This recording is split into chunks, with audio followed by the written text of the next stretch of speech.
To test the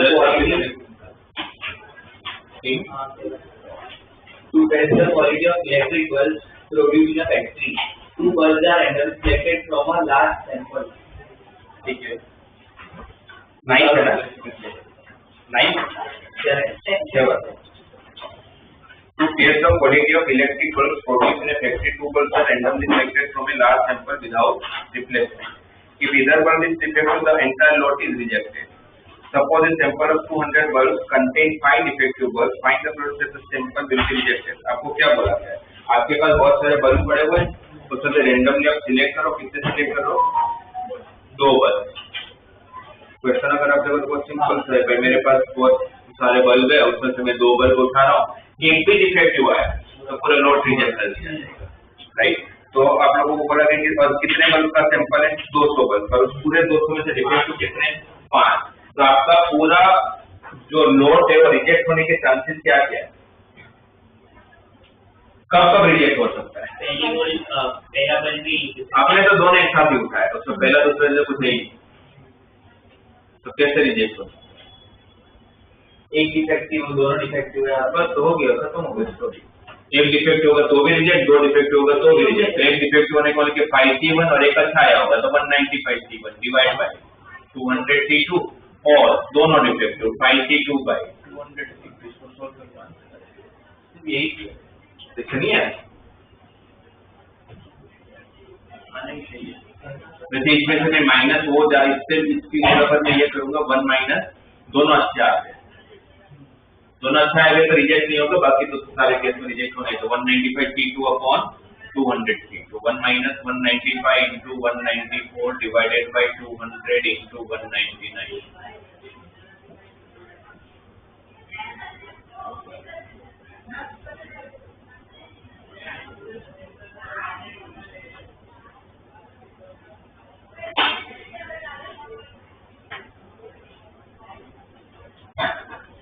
एक बार check करो ना, कैलकुलेट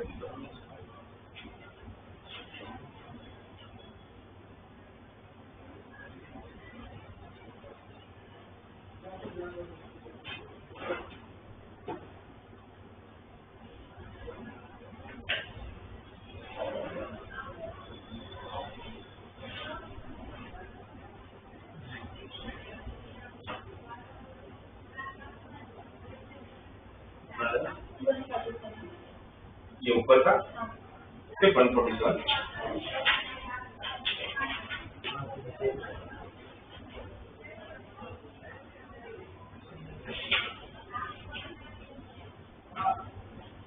वन 199 टू करो, कितना होगा? 3980 ना।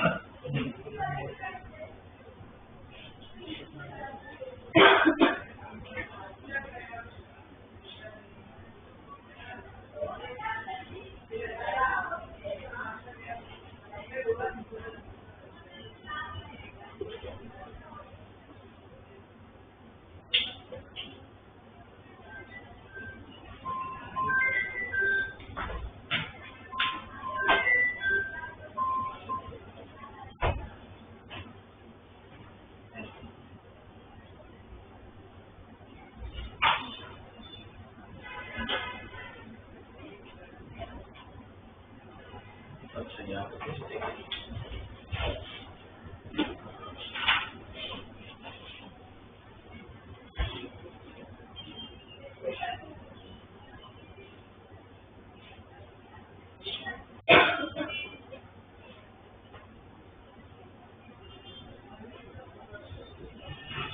करो 199 into 20 minus 39 into 97 divided by 398।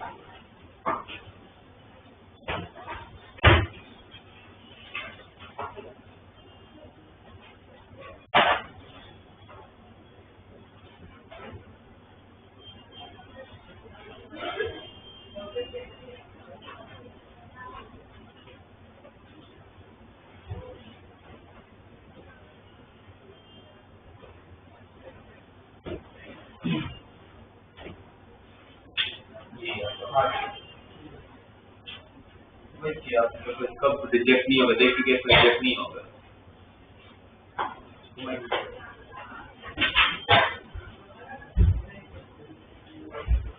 फिर 15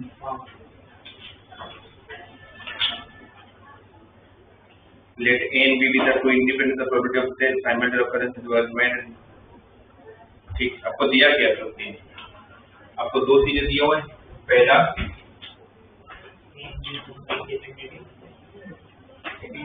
let A and B are two independent events की condition probability of A of the and B equal to P of A into P of B, right? तो probability that the simultaneous occurrence is 1/8, मतलब दोनों का साथ होने की probability कितनी है? 1/8, right? और फिर आगे क्या दिया हुआ है? then the probability that the neither दोनों में कुछ भी नहीं हो रहा है, तो नहीं कुछ भी नहीं होने की probability मतलब क्या होगा? अगर ये वेन डायग्राम में अगर मैं आपको पूछूं कि ना A हो रहा है ना B हो रहा है, कुछ भी नहीं हो रहा है, मतलब कौन सा पार्ट है? बाहर वाला part 1 - P of A union B। ये जो पार्ट है इसका मतलब क्या होगा? P of A union B का complement, P of A union B का कॉम्प्लीमेंट। और वो कितना दिया हुआ है क्वेश्चन में? 3/8। तब मुझे find P of A and P of B होगा। ये अगर P of A ढूंढना है तो यहाँ पर P of A union B की formula P of A plus P of B minus P of A intersection B equal to 3/8। ये कितना दिया होगा? 1/2 तरफ गया तो P of A plus P of B equal to 3/8 तो मैं P of A union B। अच्छा P of A union B आप लोगों को ये फॉर्मूला हो गया और union B का डेज का 5/8। union B का डेज अगर 3/8 है तो P of A union B कितना देगा? 1 - 3/8 तो 5/8। ये 1/8 है, ये 1/2 तरफ गया तो 5/8 plus 1/8 6/8 6/8 मतलब 3/4। ये रिलेशन है। और ये दूसरा भी तक इंडिपेंडेंट की कंडीशन अभी तक हमने यूज ही नहीं किया कि P of A into P of B कितना है? 1/8। कितना रिलेशन है? 2। कितना अननोन है? 2। इसको सॉल्व कर लेना।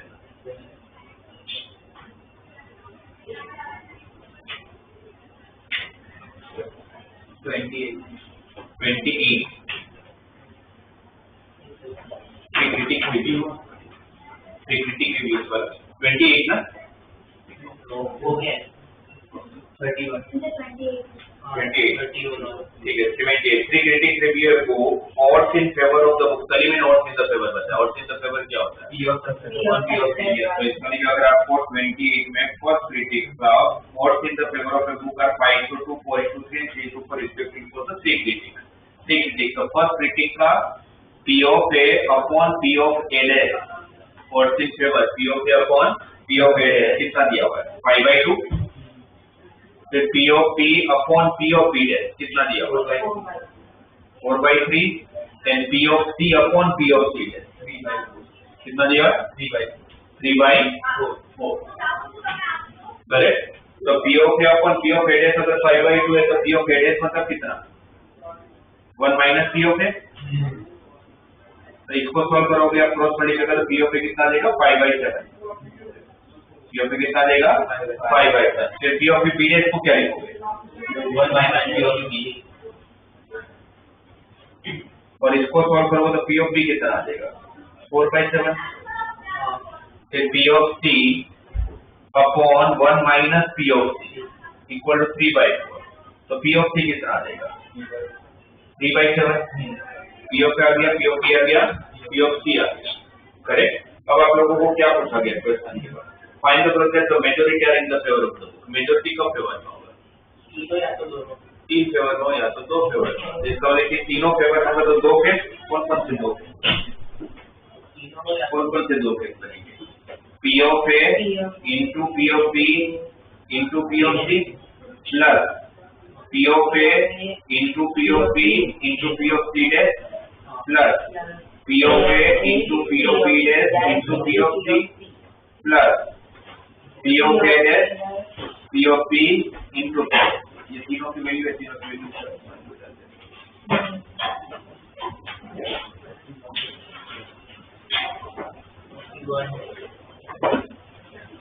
ये 31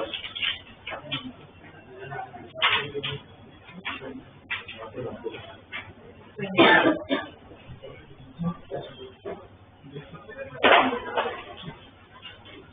में क्या बोला गया है कि एक क्लास को बोला कि भाई तू 3 मेल करना, आज to mail 3 report card to 3 student. 3 report card को मेल करना था तो obviously उसने एनवेलप में बनाया होगा तीनों का एड्रेस डाल के, but unfortunately paid no attention to which report card be put in the which envelope. इससे बड़ा मतलब रीअरेंजमेंट का प्रश्न होगा कि जहां जाना चाहिए वहां नहीं, या कोई कहीं जा रहा होगा, right. According to what is the probability that exactly one of the students received his or her own card? तो कितने को भेजा गया था? वैसे तो क्वेश्चन दिया है तो जरूरत नहीं है वो फॉर्मूला की आप लोगों को, तो 3 ही तो है उसमें से किसी एक के पास तो सही गया। अच्छा, टोटल आउटकम क्या होता है? 3 फैक्टोरियल, 3 एनवेलप, 3 लेटर। अरेंजमेंट के लिए कितनी पॉसिबिलिटी? 3 फैक्टोरियल। उसमें किसी एक के पास राइट गया, किसी एक के पास रहेंगे मतलब जो एनवेलप है उसी के अंदर उसका रिपोर्ट कार्ड दिया, तो 1C1 हो गया, राइट।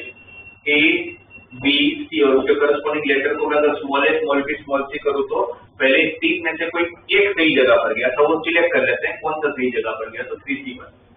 3 लेटर स्मॉल ए स्मॉल बी स्मॉल सी था, है ना, तो उसमें मैंने किसी एक को सिलेक्ट किया, लेटर को उसका सही जगह पर पहुंचा दिया, तो ये सही जगह पर चला गया, स्मॉल ए कैपिटल ए के एनवेलप में गया। तो फिर यहाँ पर क्या हो, अब ये दोनों सही जगह पर नहीं गया तो बी के अंदर कौन गया? सी। और सी के अंदर कौन गया? बस आपके कौन सही जगह जा रहा है उसके लिए आपके 3 चॉइस था, भाई किसी को सही जगह पर पहुंचे तो 3C1, ऊपर से 3C1 आएगा तो 3 फैक्टोरियल 6 का आंसर है 1/2।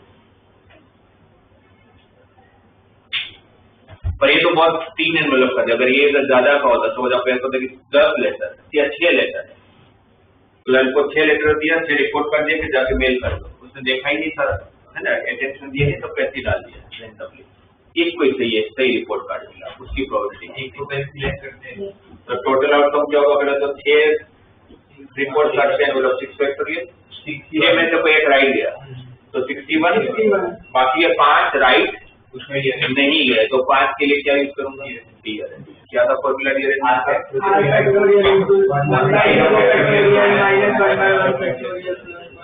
जाएगा ये सही है, और इसका जो आंसर रहेगा वो ऊपर 61 के साथ मल्टीप्लाई हो जाएगा, ठीक है। 29 A speaks truth in 60% of the cases and B in the 90% of the cases. In the probability percentage of cases are they like to contradict each other in the stating the same fact. आप और मैं ये मान लेते आप 60% case में सच बोल तो मेरे में 60% ले लेते आप 90% ले लेते, राइट। तो फिर अब हम लोगों ने सेम स्टेटमेंट पे हम लोग कॉन्ट्राडिक्ट हो रहे हैं, सेम स्टेटमेंट में मैं बोलता हूँ कि बाहर बारिश हो रही है, आप बोलते हो नहीं हो रही है, तो कोई एक तो सच बोलता है, हम दोनों का स्टेटमेंट कॉन्ट्राडिक्ट है, तो पूछा गया कि ऐसा होने के चांसेस क्या है? In what percentage of cases are they likely to contradict each other in the stating the same fact. आपके और मेरा स्टेटमेंट कॉन्ट्राडिक्ट कब हो सकता है? जब मैं सच बोलूं तो आप झूठ बोलोगे, और आप सच बोलोगे तो मैं झूठ बोलूंगा, यही तो पॉसिबिलिटी हो सकती है ना। और मेरी सच बोलने की आपकी सच बोलने की प्रोबेबिलिटी 60 है, मेरी सच बोलने की 90 है तो झूठ बोलने की 10 होगी, आपकी सच बोलने की 60 है तो आपकी झूठ बोलने की 40% होगा, उसके तो मैं सच बोल रहा हूँ तो मेरी 90% होगी, तो बस इसको कैंसिल कर लो, है ना। ऊपर 6 + 4 10 आ जाएगा और नीचे 100 आ जाएगा, आंसर 1/10 आ जाएगा।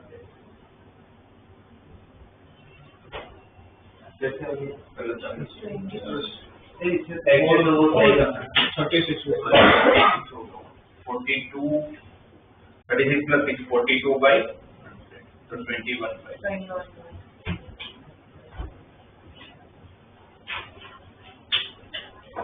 फिर 39 yes.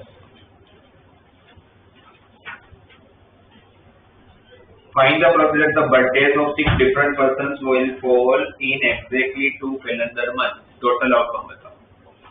हर बंदे के पास मंथ वाइज अगर देखा जाए तो हर बंदे के पास बर्थडे 12 में से कोई भी मंथ में हो सकता है, तो total outcome 12C1 × 12C1 how many times? कितने परसेंट की बात हो रही है? 6। तो हर एक के पास 12 चॉइस है तो टोटल आउटकम कितना होगा? 12 तो ठीक है, टोटल आउटकम कितना देगा 12:6। तो टोटल आउटकम 12:6 समझ आ गया ना। हर बंदे का 12 महीने की कोई इश्यू बर्थडे के लिए, तो टोटल 12:6। अब क्वेश्चन में क्या दिया है, exactly find the probability that the birthdays of the 6 different person will fall in exactly 2 calendar months। 6 का 6 बर्थडे, 6 के 6 लोगों का बर्थडे एग्जैक्टली 2 ही कैलेंडर मंथ में आता है। कौन से 2 कैलेंडर मंथ? तो पहले 2 कैलेंडर मंथ करते हैं 20। सपोज मान लेते हैं कि मार्च और अप्रैल सिलेक्ट हुआ, ठीक है, तो 2 महीने सिलेक्ट करो, सपोज मार्च और अप्रैल है, तो हर बंदे का बर्थडे इसी 2 में से किसी एक मंथ में आना चाहिए। तो हर पर्सन के पास कितनी चॉइस? 2। वैसे कितने लोग हैं? 6। 2:6। यहाँ तक तो सारे बच्चे कर लेते, इसमें एक लूप होल मिस्टेक है। क्या क्वेश्चन में दिया हुआ है कि fall exactly in the 2 calendar month, तो एक भी नहीं चलेगा। Fall in exactly in the 2 calendar month, इसका मतलब है कि ये 2:6 में ऐसा भी हो सकता है हर एक को जब आपने 2 चॉइस किया एक में ही जा रहा है, अप्रैल यूज ही नहीं किया, 2 नहीं किया, और सारे अप्रैल में आ गए तो मार्च यूज नहीं किया, ये भी नहीं किया, तो 5 इसमें 1 इसमें तो चलेगा। तो फिर 2:6 में 2 केसेस आपको माइनस भी करने पड़ेंगे। कौन से 2 केस? सब मार्च में आ गए वो केस और सारे अप्रैल में। इसको सोल्व कर लेना।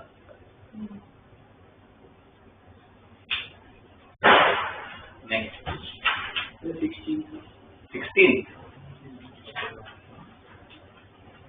A bag contains 5 white, 7 red and 4 black balls. If 4 balls are drawn one by one with replacement, what is the probability that none is white? हर बार आप एक बॉल निकाल दो, फिर वापस डाल दो, फिर वापस निकाल दो, वापस डाल दो, ऐसा आप 4 बार कर लो। और आपको हर बार क्या नहीं चाहिए? व्हाइट नहीं चाहिए, तो व्हाइट हटा दो। बच्चे कितने हैं? 11। और टोटल बॉल कितने हैं? 16। तो हर बार आपकी चॉइस क्या होगी? व्हाइट नहीं आना चाहिए। 11 by 11 C4 लेना पड़ेगा।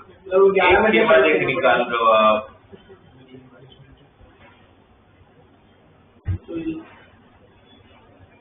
आपके सामने 16 बॉल है, 16 बॉल है, और उसमें आप लोगों को दिया हुआ है 5 व्हाइट है, 7 रेड है और 4 ब्लैक है। आपको एक बॉल निकालना है, 2 बॉल निकालना है, वापस डालना है, फिर दूसरा बॉल निकालना है, फिर वापस डालना है, फिर तीसरा बॉल निकालना है, फिर वापस डालना है, फिर चौथा बॉल निकालना है। एक के बाद एक निकालता और 4 एक साथ निकालता, उसमें बहुत फर्क होता है। जब 4 एक साथ निकालता तो मैं लिखता 16 C4, और जब एक के बाद एक निकाल रहा वो भी रिप्लेसमेंट, तो मेरे पास टोटल आउटकम हमेशा 16 ही रहने वाला है और चेंज ही नहीं होने वाला है, राइट। यहाँ पर भी टोटल आउटकम 16 होगा, यहाँ पर भी टोटल आउटकम 16 होगा, यहाँ पर भी टोटल आउटकम 16 होगा, यहाँ पर भी टोटल आउटकम 16 मतलब 16 C1। और डिजायर्ड आउटकम वाइट चाहिए, हर बार आपको क्या 11/16 हर बार 11/16 का पावर 4। और एक क्वेश्चन अगर विदाउट रिप्लेसमेंट होता 1 after 1 तो क्या आंसर? 11/16 एक के बाद निकाल लो बट विदाउट रिप्लेसमेंट। 8/15 9/14 8/30 और अगर चारों एक साथ निकालते एक क्वेश्चन और वाइट चाहिए नहीं तो क्या लिखा? 11 C4/16 तो आप कैसे निकाल तो उसमें पूरा आंसर बदल रहा है, ठीक है ना।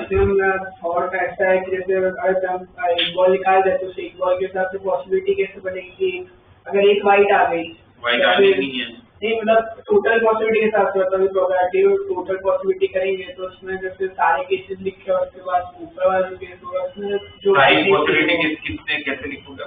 नहीं जैसे अगर मेरे को 4 बॉल निकाल लो, मैंने 4 बॉल्स निकाले, वो 4 अगर मेरे पूरे एक के बाद एक, हाँ तो उसमें अगर मैं चारों वाइट आया, मैंने उस हिसाब से सोच के चारों वाइट आया, फिर 3 बार वाइट आया, फिर 0 बार भी वाइट आएंगे किसी केसेस में, मतलब रेड में से निकले ब्लैक में से निकले, तो जो डिफरेंस वाइट 0 रहेगा वो वाला मैं ऊपर चले जाएंगे। एक ही क्वेश्चन के अंदर सारे केसेस लिखने जाओगे, कितने केस होंगे टोटल पता है? 16/4 केस है, इसलिए वो प्रॉब्लम कर रहा है क्योंकि वो करेंगे नहीं, तो नॉर्मली वाइट नहीं चाहिए, खत्म हो गया।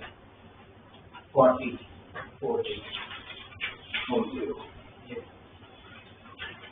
Each coefficient in the equation ax plus bx plus c equal to 0 is determined by throwing an ordinary 6-faced die. Find the that the equation will be have real roots. आप quadratic equation के question कैसे decide कर लो, dice को throw कर। कितने unknown है? 3 A B और सी। तो तीनों की वैल्यू सिलेक्ट होने के टोटल आउटकम 6 into 6 into 6 पर डाइस में तो 3 नंबर होता है, तो हर क्वेश्चन के लिए मेरे पास 6 चॉइस है, राइट। अब आप लोगों को रूट्स कैसे चाहिए? रियल रूट्स की condition mean square minus 4ac, वही मेरा डिसाइड आउटकम है। मेरा टोटल आउटकम कुछ देगा तो मुझे चलेगा, राइट। अब b square minus 4ac greater than equal to 0 मतलब b square is greater than equal to 4ac, तो मैं b के लिए चॉइस पता कर लेता हूँ 4ac, b को फिक्स करते जाता हूँ। b अब 1 हो ही नहीं सकता, क्योंकि अगर b 1 हुआ और ac भी अगर 1 1 भी है तो भी ये 4 हो जाता है। b मिनिमम 2 से चालू करना पड़ेगा। b अगर 2 हुआ तो ac के पास एक ही चॉइस है 1 1 होगा, ठीक है। 2 का स्क्वायर 4 हुआ तो सामने 4 इक्वल हो सकता है। 3 अगर हुआ है तो ये 9, तो 9 हुआ तो ये ऊपर का केस आएगा, उसको छोड़ के कौन से केस आएंगे वो लिखा 1 2 2 1। 4 into 1 into 2 8 तक जा सकता है, और 4 into 1 into 1 पर रहेगा, ऊपर के केसेस ऐड होते ही जाने वाले हैं, राइट। फिर अगर ये 4 लिया तो 4 का स्क्वायर 16, तो फिर और कौन से केस आएंगे सबको छोड़ के 1 3 3 1 2 2 1 4 4 होगा, चलेगा। 16 तो वही सबसे इक्वल टू। फिर अगर b स्क्वायर 5 b 5 हुआ तो 5 का स्क्वायर 25 सबको छोड़ के 1 5 भी चलेगा, तो 5 1 भी चलेगा, 1 6 भी चलेगा, 6 1 भी चलेगा, 2 3 भी चलेगा, 4 to 8 24, ठीक है। 3 2 भी चलेगा, 2 4 चलेगा, नहीं चलेगा, 3 4 भी नहीं चलेगा, ठीक है, यही चलेगा। 2 5 नहीं चलेगा। फिर 6 दिया तो 6 का स्क्वायर 36, इन सबको छोड़ के और कौन से चलेंगे? 1 तक का तो सारे ले लिए, 2 के साथ 2 4 4 to 8 4 32 तो चलेगा, 2 4 चलेगा, 4 2 चलेगा, 2 5 चलेगा, नहीं चलेगा, 3 4 चलेगा, 3 3 चलेगा, चलेगा, है ना, और 3 4 नहीं चलेगा। तो अब यहाँ कितने केस हुए?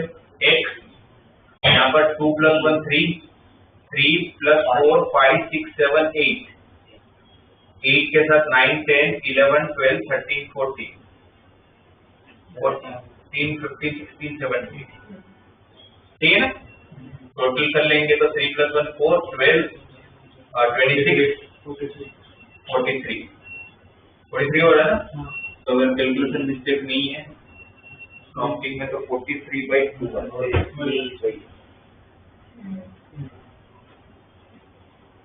और अगर इमेजिनरी रूट्स पूछते तो 1 में समय लगेगा, बाकी सब इमेजिनरी रूट्स है,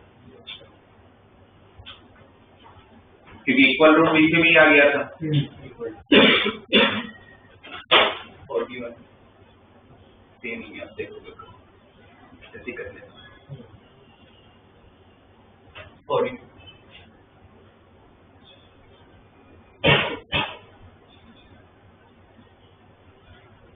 देखो 42 में आपको बोले कि how many ways can 3 girls and 9 boys.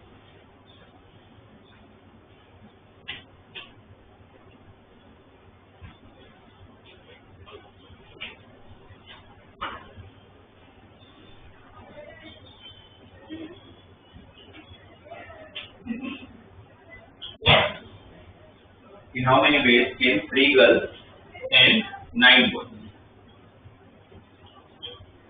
be seated in 2 men? कितनी men है? 2. Each having number 3 in the front and 4 in the back. आगे की तरफ 3 सीट है, पीछे की तरफ 4 सीट है।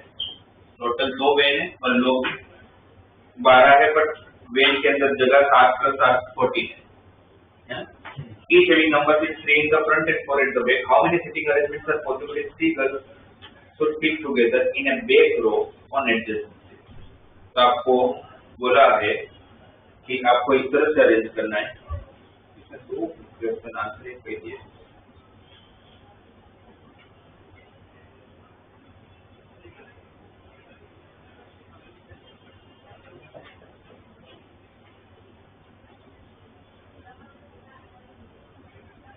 बीच में जो क्वेश्चन मार्क है वो नहीं होगा, या फिर अगर दोनों क्वेश्चन ले लेते हैं, ठीक है। फर्स्ट क्वेश्चन के हिसाब से how many ways can 3 girls and 9 boys can be seated in a 2 ways each having number 3 in the front and 4 in the back. तो 14 सीट्स है, लोग कितने? 12। तो ये तो पीएससी का क्वेश्चन जो फर्स्ट वाले इसका आंसर दिया नहीं है। 14 सीट पे अगर 12 लोगों को बिठाना है तो क्या होगा? 14 फीट में, राइट। प्रोबेबिलिटी वाले पार्ट में जाते हैं। How many sitting arrangements are possible if 3 girls should sit together in a back row on adjacent seats। ये तीनों गर्ल्स को, अब सपोज मुझे अरेंज करने को दिया जाता है और मुझे बोला जाए कि भाई गर्ल्स को साथ में बिठाना और वो भी पीछे की तरफ, तो पीछे की तरफ से मुझे बिठाना है। सबसे पहला काम यही करूंगा, अगर डिजायर्ड आउटकम की बात करूं तो टोटल आउटकम तो क्या है? 14 डिजायर्ड आउटकम की बात करता है। पहले मैं लिखा करूंगा तीनों गर्ल्स को मैं कौन से वेन में बिठाने वाला हूँ, वेन 2। तो पहले एक वेन सिलेक्ट करता हूँ, दूसरी बार। अब सपोज जो भी वेन सिलेक्ट हुआ उसमें पीछे कितनी सीट है? 4। आपको गर्ल्स को बिठाना कहाँ है? 7, और वो भी पीछे। तो पीछे अगर बिठाते ये 3 में बिठा सकते हो या तो ये 3 में बिठा सकते हो। तो सीटिंग अरेंजमेंट में वापस 3 को 2 पॉसिबिलिटी, या तो ये 3 या तो ये 3, तो 2 में से एक पॉसिबिलिटी सिलेक्ट करता हूँ दूसरी बार। सपोज मैंने ये 3 सिलेक्ट किया, ये तीनों में किसको बिठाऊंगा मैं? गर्ल्स को। तो 3 फैक्टोरियल 3 सीट 3 गर्ल्स, गर्ल्स बैठी। अब कितनी सीट खाली है? 4। इसमें दूसरे वेन में 7 के 7, तो टोटल कितनी सीट खाली है? 11 बॉयज तो कैसे वेट करते हैं? तो 11 बॉयज है, 9 गर्ल्स, 9 बॉयज और 11 सीट, तो 11 तो सोल्व कर लेते हैं एक बार। 2C1 तो 4, 3 फैक्टर 6, 11 3 9 मतलब 11 फैक्टोरियल बाय 9 फैक्टोरियल, नहीं sorry 2 factorial, n factorial by n minus r factorial होता है ना। 14 फीट है, 14 factorial divide by 14 minus 12, 2 factorial, ये और ये कैंसिल। 14 फैक्टोरियल को क्या लिखोगे? 14 into 13 into 12 into 11 factorial cancel, सही है। यहाँ पर 24 ये हम लोग का 12 पूजा कर लेता हूँ, 2 7 जा कर लेता हूँ, तो 1/91 31 एक जो भी कंडीशन उसके हिसाब से करते ये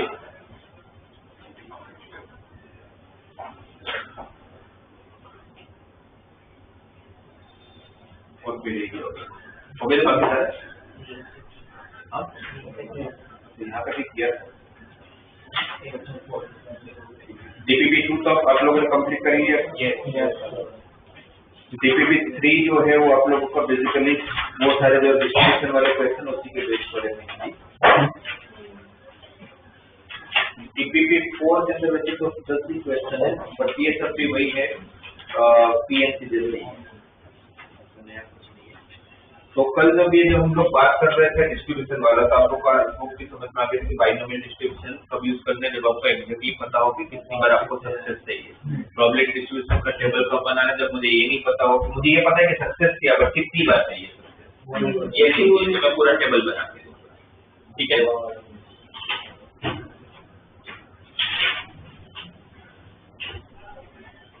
तो उसके अंदर जैसे स्टैटिस्टिक्स का यूज किया जा सकता है। तो प्रोबेबिलिटी डिस्ट्रीब्यूशन,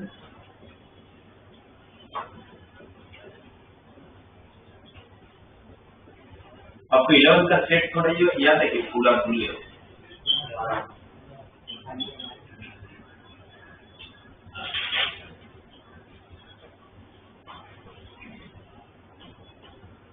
बाइनोमियल डिस्ट्रीब्यूशन में पहले बता देता हूँ। सबसे पहले मीन या एक्सपेक्टेड, कल भी हम लोग बात करते हैं मीन की, n into p, n is frequency, p is probability of success, ठीक है। कभी भी आपको एक्सपेक्टेशन फाइंड करना, आपको पता है कि बाइनोमियल डिस्ट्रीब्यूशन की बात हो रही है तो क्या करोगे? n into p, where n is frequency and p is probability of success। ठीक है। स्टैंडर्ड डिविएशन याद है क्या होता था? स्टैंडर्ड डिविएशन होता क्या, कैसे फाइंड करो? तो चलो फॉर्मूला भूल गए होंगे तो फॉर्मूला तो वापस रिवाइज करो, याद आ जाएगा। डिविएशन क्या होता है? हाँ मतलब जो उसकी सेंट्रल वैल्यू होनी चाहिए, जो उससे कितना डिविएट होता था, मीन वैल्यू से कितना डिविएट होता था। बिकॉज कोई भी, जैसे आगे हम लोग ऑप्शन कर रहे थे तो अपने तो कैसे रैंडमली की जानते नहीं लोगों को कि कौन कैसे खेलता है, वरना अगर मुझे सिलेक्ट करना होता जिसको मुझे जानना, अगर मुझे अपनी टीम में अगर विराट कोहली और रोहित शर्मा में से एक को सिलेक्ट करना होता तो मैं क्या देखता, मैं देखता कि भाई कौन ज्यादा कंसिस्टेंट है। कंसिस्टेंसी उसके टोटल रन से नहीं बता सकते, उसके एवरेज वैल्यू से कौन ज्यादा डिविएट हो रहा है और कौन कम डिविएट हो रहा है, राइट। एक बंदा ऐसा है कि जो सपोज 5 मैच है, 5 मैच में उसने रन बनाए, एक ने 50 ईयर में विराट कोहली की बात कर रहा हूँ, तो उसने 52 बनाया फर्स्ट में, फिर 32 बनाया, फिर 47 बनाया, फिर 68 बनाया, फिर 34 बनाया।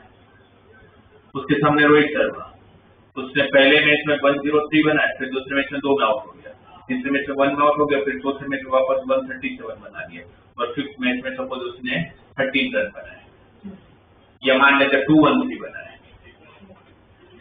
तो हो सकता है कि इसका टोटल रन इससे ज्यादा होगा, बट कंसिस्टेंसी किसकी ज्यादा है? तो अगर मैं कंसिस्टेंट प्लेयर के साथ सिलेक्ट करता तो मैं किसको ले जाता? क्योंकि वो क्यों कंसिस्टेंट है, बिकॉज वो अपनी सेंट्रल वैल्यूज है कम भेजेंगे तो ये तो एक थोड़ा कुछ तो करके आएगा, राइट। तो वो कैसे डिराइव होता है कि कौन ज्यादा कंसिस्टेंट था, वो ये चैप्टर काम आता था जो 11th चैप्टर था अपना डीविएशन, स्टैंडर्ड डीविएशन। तो यहाँ पर वो स्टैंडर्ड डीविएशन कैसे फाइंड करोगे आप लोग? प्रोबेबिलिटी में जब आपको बाइनरी डिस्ट्रीब्यूशन के लिए स्टैंडर्डाइजेशन पूछेगा तो आपको ये फॉर्मूला याद कर लें जो मैं बता रहा हूँ, NP, N frequency, P probability of success and Q probability of failure. ये सक्सेस है, ये फेलियर है, मतलब यहाँ पर लिख देता हूँ P + Q = 1 होना चाहिए, तो आपको समझ में आ जाएगा कि P और Q क्या है। P अगर सक्सेस है तो Q क्या है? फेलियर है। तो दोनों मिला के ऑब्वियस है कि कितना हो जाना चाहिए? 1। ये सही है, रूट एमपी का। और वेराइंस आपको ध्यान होगा ट्रांसलेशन का स्क्वायर होता है,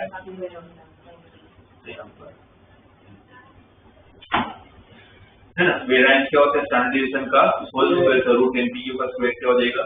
एनपी।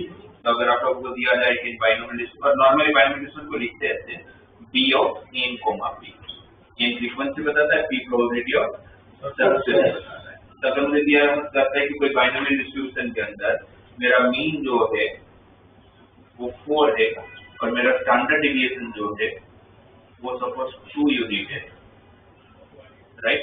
तो आप लोग को पूछा जाएगा find the probability of x is greater than equal to 4।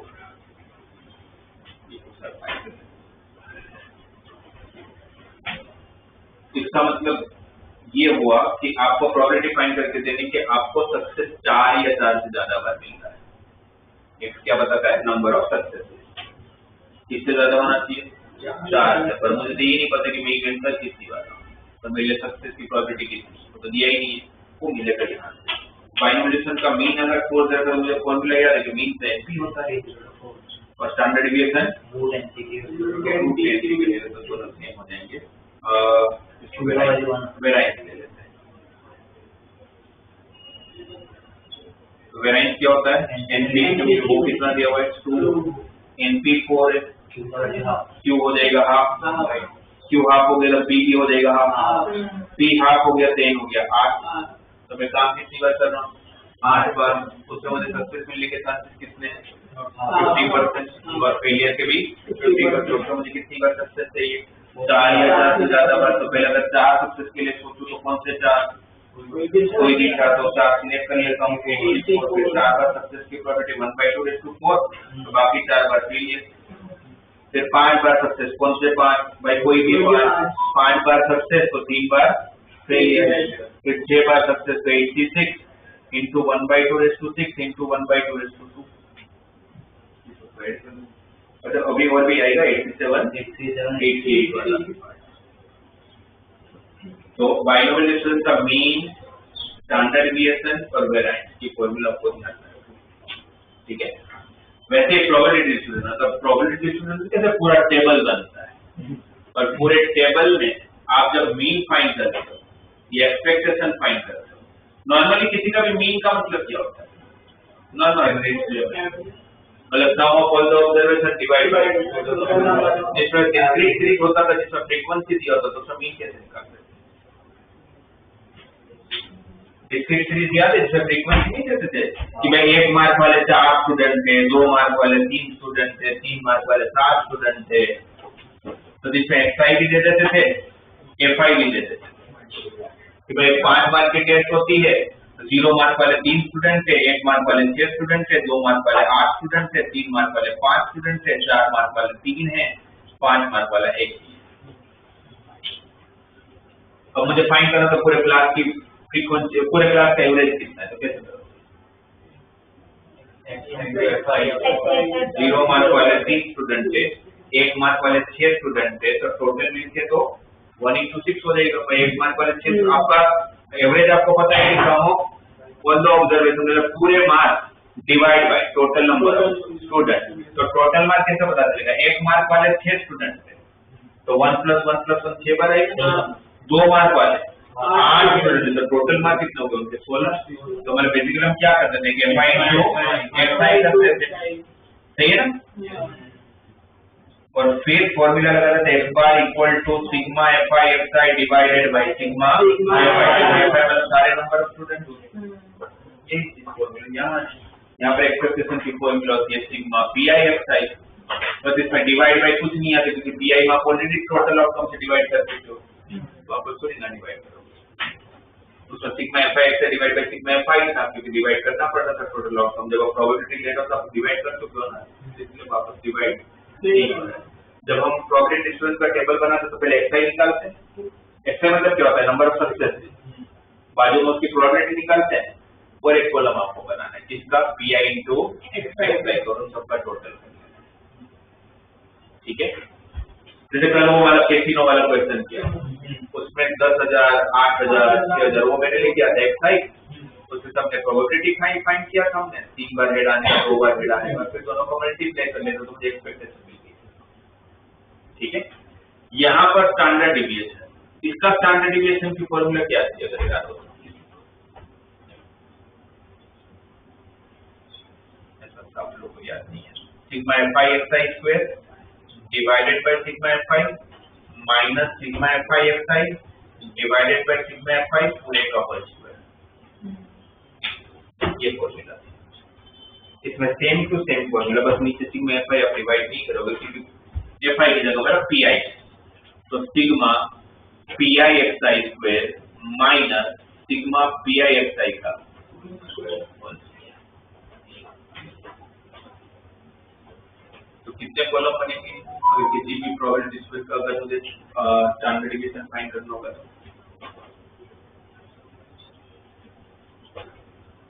कितने कॉलम बनाने होंगे? PI XI सबसे पहले 0 times success, 1 times success, 2 times success, फिर PI फिर PI XI और फिर PI XI।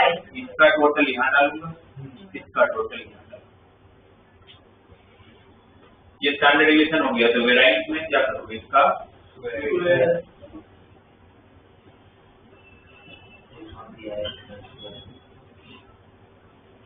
तो अगर आप लोगों का ऐसा कोई क्वेश्चन कभी आ जाते चांसेस कम है, बट अगर आ गया तो आप लोगों को करना आना चाहिए। बेसिकली एक्सपेक्टेशन आपको पूछ सकते थे, पहले हम क्वेश्चन कर भी रहे थे। ये फॉर्मूला से आप लोगों को ध्यान में रख लेंगे।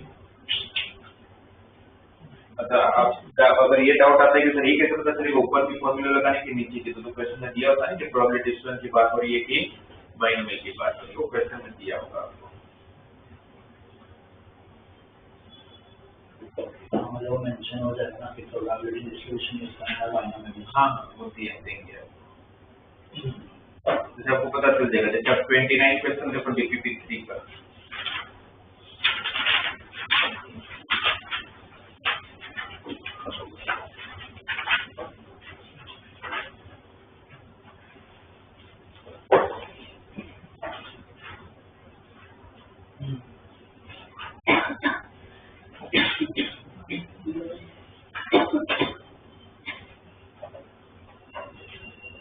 थोड़ा क्या समझ आया?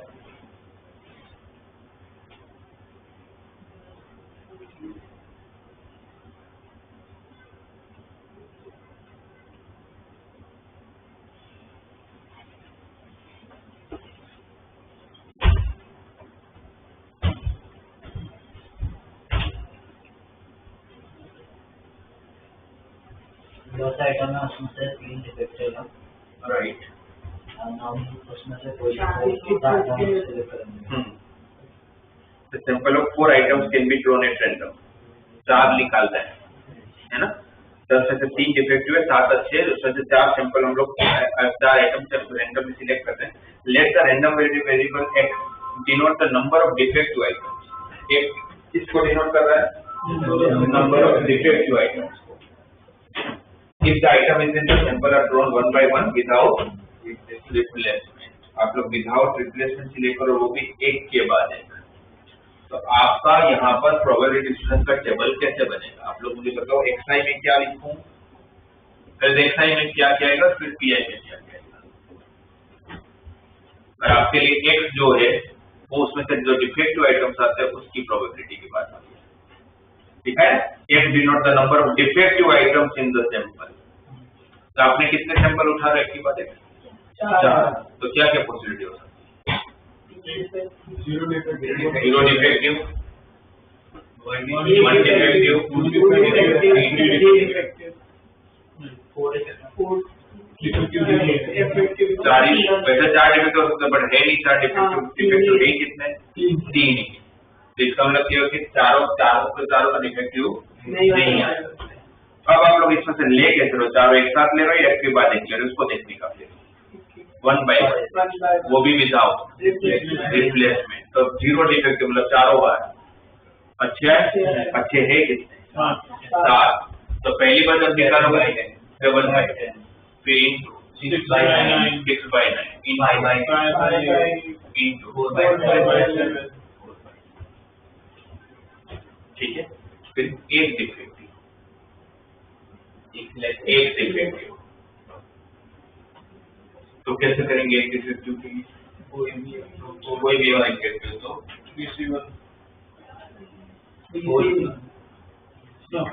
आप एक के बाद एक सिलेक्ट करो।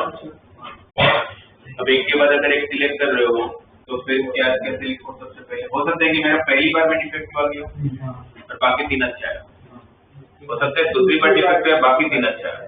तो अगर पहले बार अगर डिफेक्टिव आया तो क्या लिखोगे? 3 by 10, बाकी 3 अच्छे हैं, 7 by 9, 6 by 8, 5 by 7, ठीक है। ये मैंने कब लिया? फर्स्ट टाइम डिफेक्टिव, बाकी 3 अच्छे। फिर नेक्स्ट पेज क्या लूंगा? सेकंड टाइम डिफेक्टिव, बाकी 3 अच्छे। तो सेकंड टाइम अगर आप लोग लोगे तो क्या लिखोगे? 7 by 10 into 3 by 9. 7 by 10 into 3 by 9 into 3 by 9 into 6 by 8. 6 by 8 to 5 by 7। तो देखा जाए तो सेकंड टाइम होगा तो फाइनली आएगा तो सेम into 4. राइट। और फिर थर्ड टाइम डिफेक्टिव तो 7 by 10, 6 by 9, 3 by 8, 5 by 7। और चौथी बार डिफेक्टिव तो 7 by 10, 6 by 9, 5 by 8, 3 by 7। तो आप देखो तो चारों में बात तो एक चीज हो रही है। तो इससे अच्छा मैं 4 लिखो तो अच्छा है। 4 में से कोई भी एक अटेम्प्ट में मुझे डिफेक्टिव चलेगा तो 4 C1। 4 में से कोई भी एक अटेम्प्ट में मुझे डिफेक्टिव चलेगा। तो फिर अब नीचे का समझ में आ गया होगा नीचे का क्या करना है? 2 डिफेक्टिव कौन से? 42 into 3 by 10, 2 by 9, 7 by 8, 6 by 7।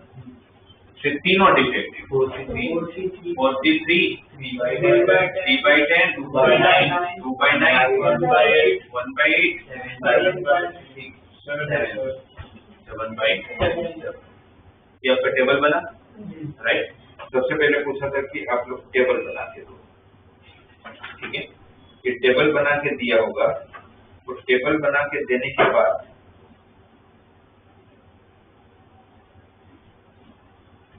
फिर आप लोग बोले कि मीन निकालो। मीन की फॉर्मूला, मीन क्या होता है? पी आई इंटू एक्स आई का total, P I into x I 0 into something 0। और इसका अगर आप 1 के साथ अगर इसको मल्टीप्लाई करते हो, 1 के साथ अगर इसको चेक कर लेते हैं बस ये वाला 41 इंटू 3 by 10 से यहाँ पर अगर सोल्व करोगे तो कितना आएगा आपका आंसर? जो 4 to 8 3 3 9, 3 2 6, 6 cancel, 5 2 10, 7 7 we cut, 1 by 2, so 1 by 2 है। यहाँ पर 42 का आंसर 6 ना, मैं तो पहले इसको कैंसिल करता, 3 3 9, 2 4 8, 6 2 sorry 2 4 8, ये 3 2 6, 2 2 8 4, 2 4 ना, 7 7 cancel, 42 6 6 by 2, 3 by 10 into 3 by 5, 6 by 10 ना, तो 3 by 5, ठीक है। फिर यहाँ पर ये 3 3 9, 7 7 कैंसिल हो रहा है, 2 4 8, 43 का answer 4 4 cancel, 1 by 30 into 3, 1 by 10. 1 by 10, PI तो ऐसे ही तो करना है। अब इनका जब एडिशन करोगे तो 10 LCM है, तो 10 LCM है, तो यहाँ पर 5 से मल्टीप्लाई करोगे, यहाँ पर 2 से, तो 5 + 2 7, 7 + 1 8, 8 by 10, 5 plus 6 1. यहाँ पर 5 + 6 11, 11 + 1 12, 12 ही होगा, 12 by 10, तो 12 by 10 का आंसर 6 by 5, तो PI से 6 by 5 आना चाहिए बोल दिया। और फिर वेराइंस के लिए ये फॉर्मूला, तो उसके लिए और आप लोगों को 2 कॉलम और बनानी, कौन कौन सा, xi स्क्वायर का और pi xi स्क्वायर पर वो फॉर्मूला इसे रख दिया जाएगा, है ना। यहाँ पर स्क्वायर लिखना भूल जाओ, यहाँ पर xi स्क्वायर करने के बाद pi से मल्टीप्लाई करोगे, यहाँ पर पहले pi से होगा उसके बाद स्क्वायर होगा, तो आपको क्वेश्चन देख के पता चल ही जाएगा कि भाई मुझे कौन सा डिस्ट्रीब्यूशन यूज करना चाहिए।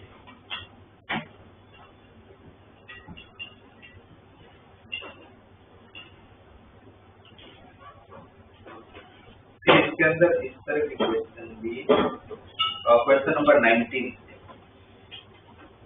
क्वेश्चन पढ़ो फिर।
मेरे को फैकल्टी में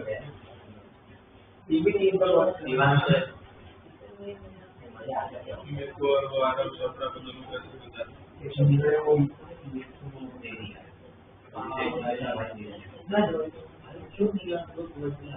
उसको पहले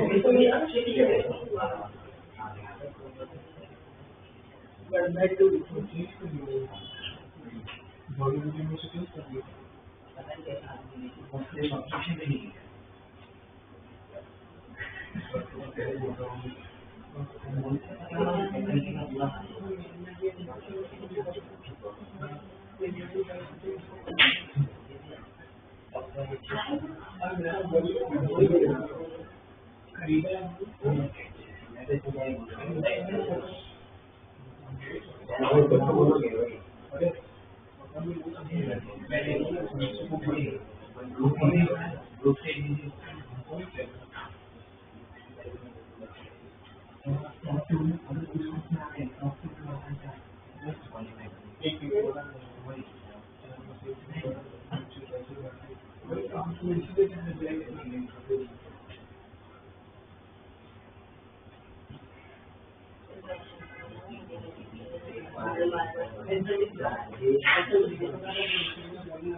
तेरा नाम बस किधर पूछा ना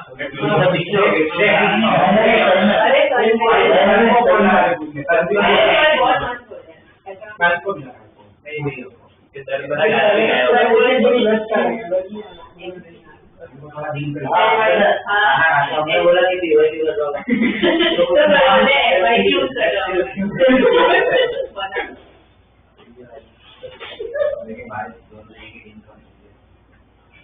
ये भाई बड़ी ले ले भाई ना बोल भैया भाई कर रहा है लेकिन मेरे भाई एक कैमरा है सब दूर है ये तो नाम ले सकते कोई बोला होगी कि दीवार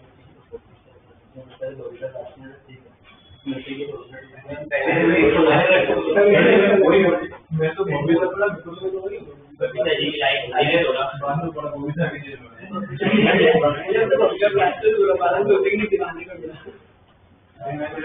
प्लान तो वही था अरे बच्चा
छोटा बच्चा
बॉलिंग में वो विकेट भी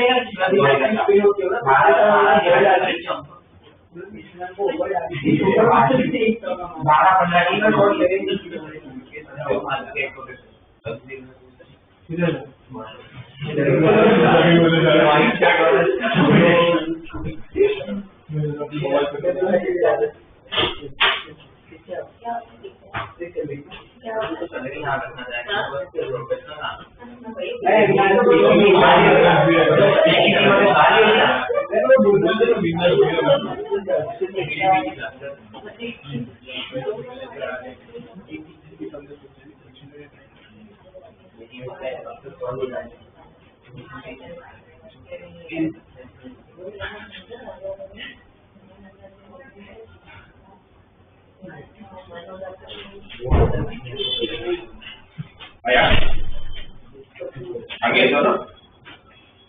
दोनों क्या मतलब वही है बना सकता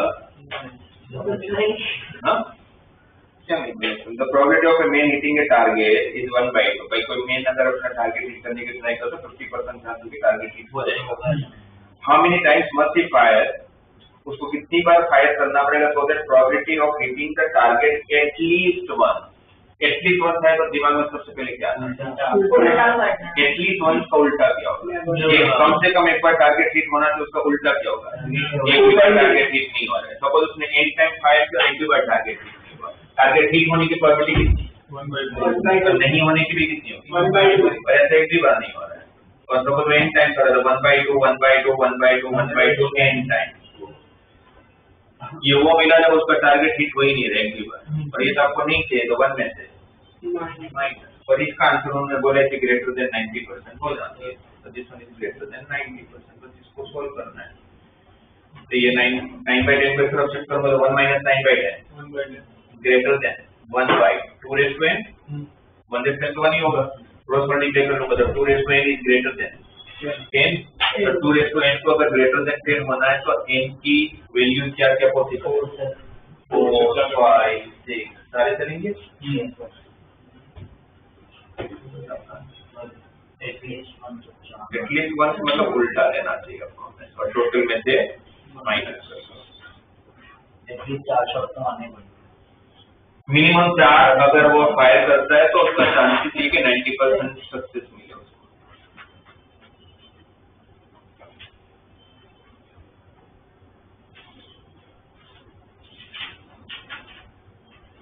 जैसे 20 वाला क्वेश्चन है अगर आप पढ़ोगे तो.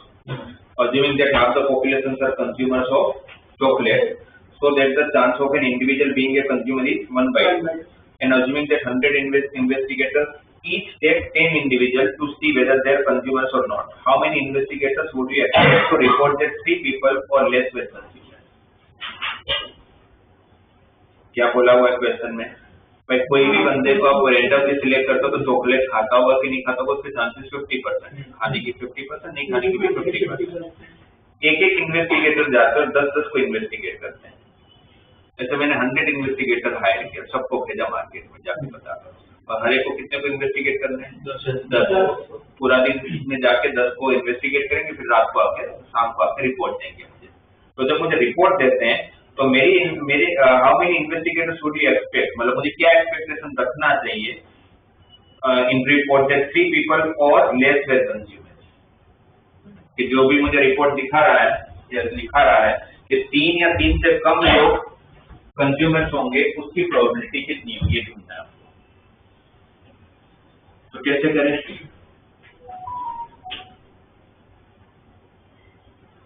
एक इन्वेस्टिगेटर का अगर सोचे तो हर इन्वेस्टिगेटर कितने को इन्वेस्टिगेट कर रहा है?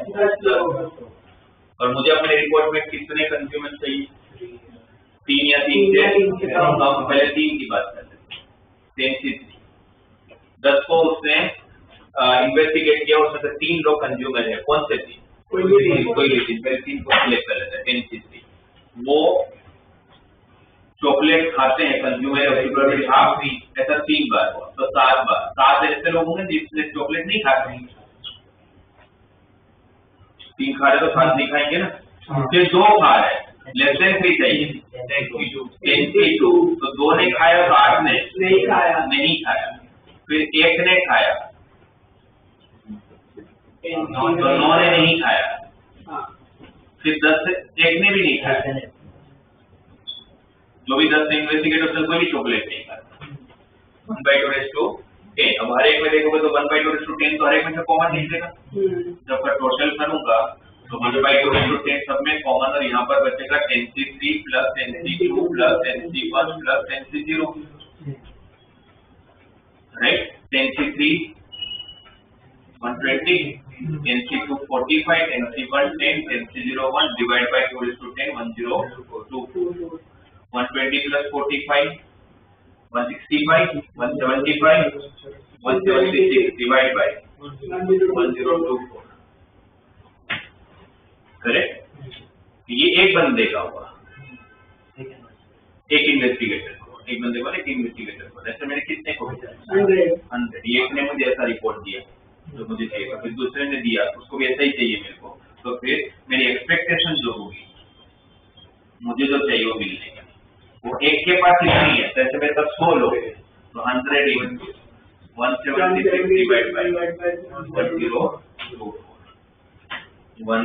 मतलब 100 क्यों किया, 100 लोगों को भेजा, 500 लोगों को भेजा होता तो into 500, ठीक है ना। तो 100 into 137 divided by 1024, अगर इसका जो आंसर आएगा तो इसका 17 पॉइंट समथिंग आता होगा, 70 पॉइंट समथिंग आता होगा। तो अप्रोक्सीमेटली मुझे पर्सन तो पॉइंट में हो नहीं सकते, तो मुझे क्या एक्सपेक्टेशन करके नहीं है 17 लोग कि 100 में से 17 लोग ऐसा बोले। इसका मतलब क्या हुआ समझ आया आपको पूरा लास्ट में कि मेरे को अगर एक प्रोबेबिलिटी अगर मुझे आती है तो मैं ये एक्सपेक्ट करूंगा उनके आने से पहले, वो लोगों ने रिपोर्ट दे दी फिर थोड़ी एक्सपेक्टेशन होता है, फिर तो रिजल्ट होता है। तो मैं उनके आने से पहले अगर एक्सपेक्ट करूंगा तो मैं उनके आए से पहले मैं पूरा कैलकुलेशन करके बैठता हूँ, तो मैं सोचते 100 में से 17 लोग ऐसे मिलेंगे मुझे अप्रोक्स कि जो मुझे ये रिपोर्ट देने वाले हैं कि 3 या 3 से कम कंज्यूम है, और बाकी जो 83 होंगे वो ये रिपोर्ट देने वाले जो इससे उल्टा 3 मतलब 3 से ज्यादा लोग होंगे, ठीक है ना, 4 5 6 7 8 9 10। तो ये हो गया आप लोग का एक्सपेक्टेशन। मतलब क्या गेन करता है इसलिए n into p में, n मतलब 100 में फ्रीक्वेंसी 100 लोगों की, तो ये उसकी प्रोबेबिलिटी है, तो n into p, ठीक है। तो डिस्ट्रीब्यूशन तो ये बच्चों करोगे तो आप लोग को थोड़ा थोड़ा थियरी आ जाएगी, ज्यादा है नहीं। और वही ये सब लॉजिक है पीएनसी जैसा ही है, जिसका प्रैक्टिस करो अच्छा है। पहले डीपीपी करेंगे फिर पीवाईटी हो जाना, फिर पीवाईटी दोनों करना है 3 और 4। हाँ 3 और 4 और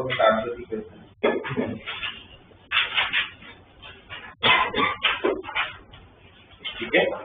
बाकी मैंने आप लोगों को आज ग्रुप में शेड्यूल भी भेजा मॉर्निंग, सब लोगों ने चेक किया होगा। आपका लास्ट टेस्ट सीरीज आप लोग एक्चुअल एग्जाम के पहले इसी को आप एक्चुअल एग्जाम मान के चलो, इसमें जैसा परफॉर्मेंस आएगा उससे आप मान के चलो कि एक 10 15 5 7 मार्क्स कम ही आएंगे, बढ़ने के चांस कम है, ऐसा नहीं कि नहीं बढ़ सकते, ये मेरी एक्सपेक्टेशन बोल सकते हो। क्योंकि इसलिए बिकॉज यहाँ का माहौल और वहाँ के माहौल में आसमान जमीन का फर्क होता है, क्योंकि वहाँ जो प्रेशर होगा उस एग्जाम हॉल में